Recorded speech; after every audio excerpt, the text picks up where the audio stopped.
So no matter what they say, no matter what they do, I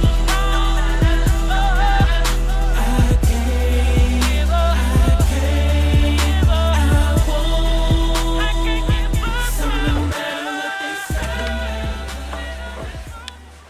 Hey, you caught me worshiping my Spartacus Wall of Fame. Welcome to WTAP America's Pulse. I'm Scorp your host. And today, I'm just going to go over the studio room where I do the video cast / podcast. This is called the Call of Duty Ghosts Spartacus Game Room. And this is where it all goes down, people. I go on my Facebook, I go on to Twitter, I go in my groups, and this is where it all goes down. Here's a computer. It's a little sloppy, a little messy, but this is basically the room where everything goes down. For the podcast, we will return. WTAP America's Pulse is returning soon. But today, I'm just going to show you the studio room, show you what I worship. Well, not like God, but I worship Spartacus. Here is Spartacus. A lot of people in the group Spartacus, there's always a choice, which is the best group in the history of all groups on Facebook. I'm going to show you everything to do with Spartacus in the studio. Here is a small poster I got, fabric, silky type. It was like $1 from auction. I paid more for shipping and receiving, but that's beautiful. It's from War of the Damned. Here is Crixus, the undefeated Gaul.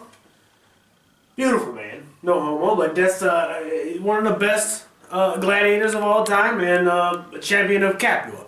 And my favorite, and here is his Harbinger of Death necklace. Yes, I'm a fanatic. Spartacus fanatic. Remember that shit. Here's my War of the Damned poster right here. It's one of my favorites. Again, it's silky, sorta.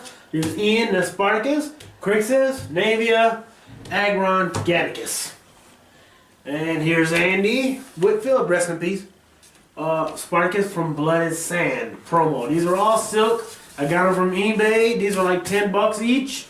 Beautiful, beautiful pieces of art, if you ask me. Here is Gannicus, a fan favorite. The ladies love Gannicus. Gannicus is alright. Could be LL Cool Gannicus. LL Cool G. LL Cool G. That's Gannicus. Everybody loves him. I like him too. I love all Spartacus people. I love them all. That's why they get on my wall. Here's Andy again. Spartacus. Let's go this way. Here's a Call of Duty Ghost poster, because this is a Call of Duty Spartacus game room. I'm trying to get better at it. Here's Barca, the Beast of Carthage, one of the best gladiators. Unfortunately, he died rather early in Blood and Sand, but he was nevertheless a very good gladiator. Here's Animaeus, the trainer of all the great gladiators. He trained Spartacus, he trained Crixus. He just was there from the beginning. He was a great, great guy. Here's a Call of Duty again poster. Here is one that does not fit, but it's my son's poster, so I just threw it up. Another Call of Duty poster, Sopranos poster, my favorite series until Spartacus came along. Here is my favorite one. This is the War of the Damned poster. Again, silky. It's like $10 from eBay. This is all of his generals charging. There's Donar, Saxa, Agron, Gannicus, Nicaea, Spartacus, Navia, Crixus. And a whole bunch of all of his rebels in the back. Just imagine me back there. Alright, here's again. Here is Ian, the Spartacus, and I'll go over what I think about him in 2 seconds. This right here is another one of these, very slick. This one here is silk. And these are like silk-like, but this one is silk. You see the shine on it. I think it was $15. It's a good one. Here is another Animaeus poster. As you can see, is him and Crixus. Those are my two favorite characters in Spartacus. Here is Marvel. Of course, I am a Marvel nut. I'm a Hulk guy. The number one dude for me is Hulk. I love Hulk. And here's Goodfellas, another mob movie that I love. So we'll go over a couple of things before I send you on your way.